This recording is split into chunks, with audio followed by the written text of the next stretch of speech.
water grow the trees? Don't the moon pull the tide? Don't the stars light the sky?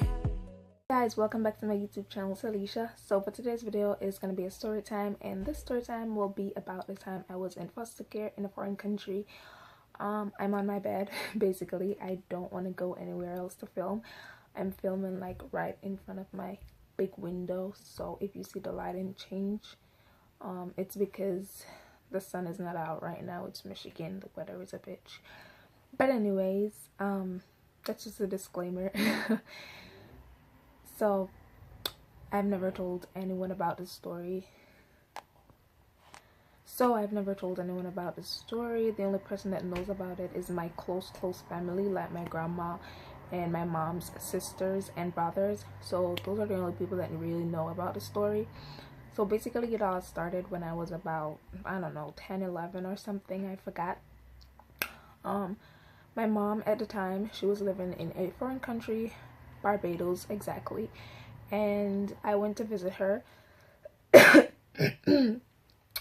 So I went to Barbados to visit her because every time my mom would travel, I would travel to see her, or I would travel to see my dad. So basically I was always traveling because my mom and my dad got separated when I was like 4 years old, so I had to like share time between them both since I was like the only child from my dad. So basically I was traveling to Barbados. I traveled there for the summer because I had went to my dad the Easter, so I had to go to my mom the summer. So I traveled there for the summer, and basically I was spending time with my mom. We were having fun. She was trying to get her paperwork because she wanted to live in Barbados, so she was trying to get her paperwork straight, but that took forever. So basically I was there for 2 weeks, and then that 2 week, because her paperwork didn't get through in time, she was illegal for like that 2 weeks. So I don't know, I guess someone called police on the family or immigration or something. But we were at the house, and then there's just lights, like just bright lights, and people beating on the window, and they're like, police. So basically nobody's gonna open the door. I was like 10 years old, so obviously I was sleeping in the bed. This sounds so bad, but my mom ran to the living room, left me in the bedroom, and they were beating down the bedroom window. So when I woke up, I was like, what the hell is happening? Like, why is there so much bright lights and people opening up the windows and shit like that? So I got up and I went in the living room. I'm like, what's going on? She's like, there's police and immigration here. I'm like, for what? I thought you were legal. And they were like, no. So my uncle was illegal. My mom, she was illegal because her paperwork didn't come through in time. So basically the police and the immigration find a way in the house, and they took us out, and they actually told us that we can pack anything we want to pack. We can pack everything if we want to pack everything, because we are not coming home back. So I packed my clothes. I didn't get every one of my clothes because I did laundry the day before, and I didn't like packed my laundry out, so I couldn't get all of my clothes. So I took what I could take, and I took some of my jewelry, and then made sure I had my passport and everything. And I wasn't illegal, so they couldn't do shit. But anyways, basically when we got to the airport, they had us in a little room like where they were processing people, and they knew that my mom papers like wasn't ready or anything. They're asking her to leave, but they're deporting my uncle because my uncle is illegal. But they're asking my mom to leave because she wasn't illegal. She was like trying to get her paperwork together. So they're basically asking her to leave the country. For me, they didn't put anything in my passport or anything because I wasn't illegal, and I was just visiting basically. So at the airport, where is he going? At the airport, they were like, I couldn't stay in the room that my mom was staying at because I was underage. I was under 18. I was just 10 years old. If they let me stay at the room at the airport, they could get into trouble. It could be a lawsuit and all of that, and they didn't want that. So basically, my mom got sent to detention center and I was sent to foster care. And the foster care that I was sent to was a little ways away from the airport, but supposedly it was the best foster care. So it was a ways from the airport. When I got there, it was like midnight. I was crying. They took me to this one room, well, this house. It was like a big land, fenced up, and then there's like little sections of houses and stuff like that. Like they had a lot of stuff. They had a nursery, they had a house for teens, a house for teen boys, small boys, whatever. They just had a lot of different places. So basically I was sent to a small house, and it had about 2-3 bedrooms, and then it had an office, a kitchen, a living room, and bathrooms. So when I went into the house, I met the lady, which was the foster care lady, of course, or the house mom, I don't know. And then she brought me to my room, and she was like, "You're gonna be staying here." So I was sleeping on a bunk bed, and on the bottom was this girl. She was about 16. On the top was me, and then there's like another bunk bed in the room that another girl was sleeping on. So 3 of us slept in the room. And like all night I was crying. I was like, I want to go see my mom. I don't want to be here. I don't want to be in foster care. And I was just crying. I couldn't stop crying.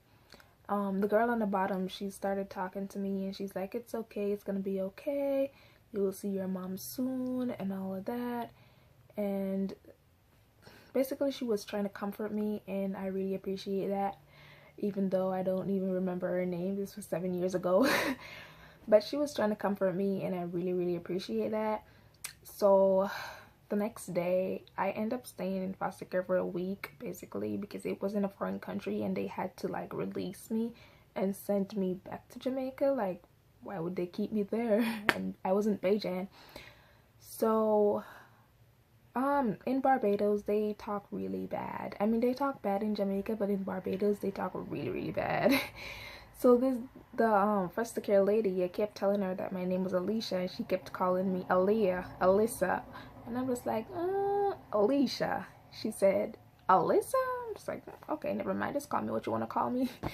So after a while I got used to them. They were still nice. When I cried in the morning, all I had to do was get up and help with breakfast the first day, and help clean the kitchen up, and just do chores. And then we had time to watch TV. We had time to go outside and socialize with all the other kids. And let me tell you, it was so much kids, like so much kids.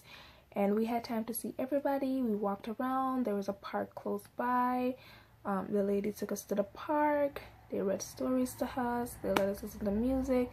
We could basically do whatever we wanted. Not really. But as long as it wasn't breaking the law of the school or boarding. I don't know where I was. It's a foster care, but it's like a boarding school, and it's like everything in one.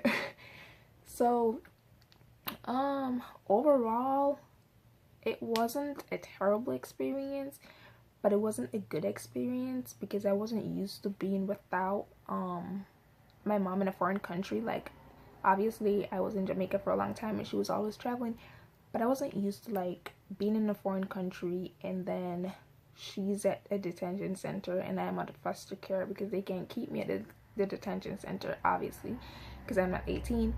And also, like, my mom would miss flights because, as I said before, the foster care was like a ways away from the airport.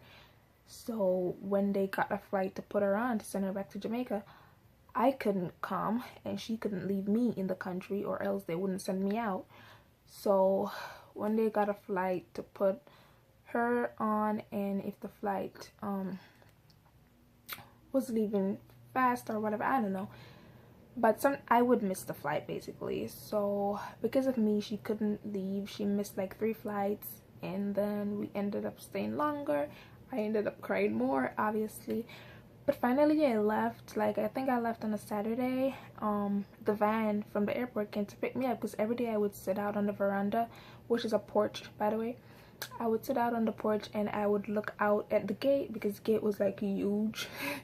And I would look out and I would just wonder when the hell the van is gonna come pick me up. Like, my suitcase was always packed and ready, so when the van came and they asked for me, I was just like, sis, I'm ready to go. I'm tired of being here.